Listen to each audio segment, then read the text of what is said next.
सरकारी दस्तावेज, education policy, नाम सुनते ही लगता है ना कि अरे यार, कौन पढ़ेगा इतने सारे पन्ने। ये नीतियां बहुत ज़रूरी तो हैं, पर अक्सर इतनी मुश्किल लगती हैं कि समझ ही नहीं आती। पर आज हम इसे बदलने वाले हैं। कुछ ऐसी स्मार्ट ट्रिक्स देखते हैं जिससे इन नीतियों को सिर्फ कुछ मिनटों में समझा जा सकता है। पता है ये कितने पन्ने हैं?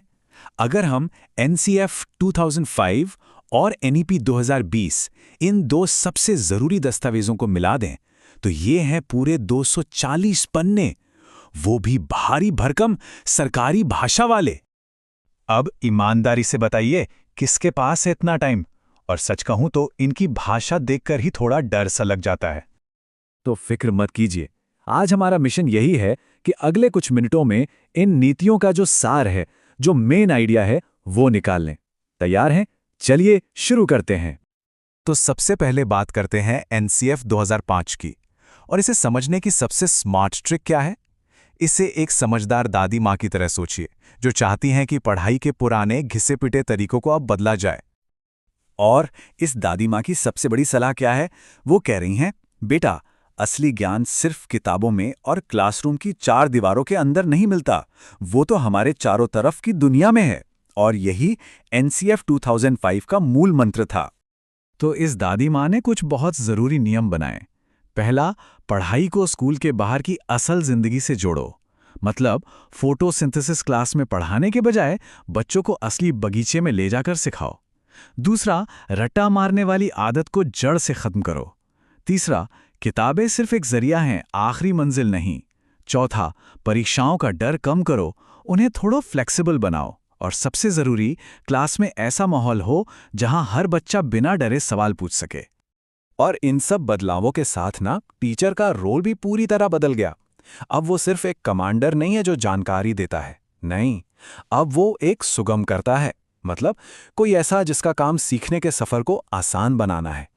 ये सोच में एक बहुत बड़ा, बहुत ही जरूरी बदलाव था। अच्छा, तो ये तो हुई एनसीएफ की बात। अब फास्ट फॉरवर्ड करते हैं 15 साल। 2020 में आती है एनईपी। अगर एनसीएफ क्लास के अंदर का माहौल बदल रही थी, तो एनईपी तो पूरे एजुकेशन सिस्टम का ढांचा ही बदलने आई थी। चलिए देखते हैं कैसे। नीपी अपने साथ एक नया फॉर्मूला लाई, 5+3+3+4। इसे ऐसे समझिए जैसे हम कोई मकान बना रहे हों। पहला 5 है नींव, यानी 3 से 8 साल के बच्चे, जहां सिर्फ खेल खेल में पढ़ाई होगी, कोई एग्जाम नहीं। अगला 3 है प्रेपरेटरी स्टेज, जहां अपनी मातृभाषा में सीखने पर जोर दिया गया है। उसके बाद का 3 है मिडिल स्टेज, जहां किताबी ज्ञान के साथ साथ कोडिंग जैसे नए जमाने के हुनर भी सिखाए जाएंगे। और आखिर का 4 है छत, यानी सेकेंडरी स्टेज। और सबसे बड़ा, मतलब रेवोल्यूशनरी बदलाव कहाँ आया? सेकेंडरी स्टेज में। वो जो पुरानी दीवारें थी ना, साइंस, कॉमर्स, आर्ट्स, वो सब गिरा दी गईं। अब कोई स्टूडेंट फिजिक्स के साथ साथ म्यूजिक भी पढ़ सकता है। यही है मल्टीडिसिप्लिनरी अप्रोच।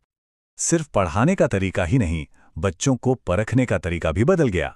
पेश है 360 डिग्री होलिस्टिक प्रोग्रेस कार्ड। अब इसमें सिर्फ टीचर के दिए नंबर नहीं होते, बल्कि छात्र खुद को आंकता है, उसके दोस्त और सहपाठियों से आंकते हैं, और टीचर तो हैं ही। ये सब मिलकर बच्चे की तरक्की की एक पूरी सच्ची तस्वीर बनाते हैं। चलिए अब आते हैं सबसे बड़ी स्मार्ट ट्रिक पर, वो एक तरीका जिससे आप इन दोनों नीतियों का फर्क जिंदगी भर नहीं भूलेंगे। तो इसे ऐसे समझिए, एनसीएफ 2005 था एक सॉफ्टवेयर अपडेट। मतलब सिस्टम वही था 10+2 वाला, बस उसके अंदर पढ़ाने का तरीका बदला गया। लेकिन एनईपी 2020 वो एक हार्डवेयर ओवरहॉल है। उसने तो मशीन ही बदल दी। 10+2 के ढांचे को हटा के 5+3+3+4 ले आई। एक ने ऑपरेटिंग सिस्टम बदला, दूसरे ने पूरी मशीन ही बदल दी। तो चलिए अब तक जो भी हमने समझा उसे फटाफट एक जगह समेट लेते हैं।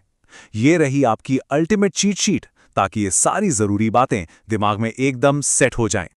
तो एकदम सिंपल शब्दों में एनसीएफ 2005 का मतलब, पढ़ाई को बाहरी जिंदगी से जोड़ो, रट्टा मारना बंद करो, और टीचर अब कमांडर नहीं, सुगम करता है।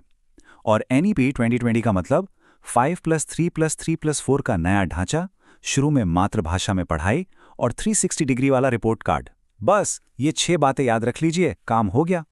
ये नीतियां कागज पर तो बहुत अच्छी लगती हैं, है ना, शानदार हैं।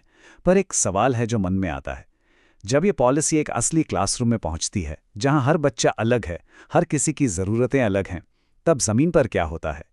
ये एक सोचने वाली बात है ना?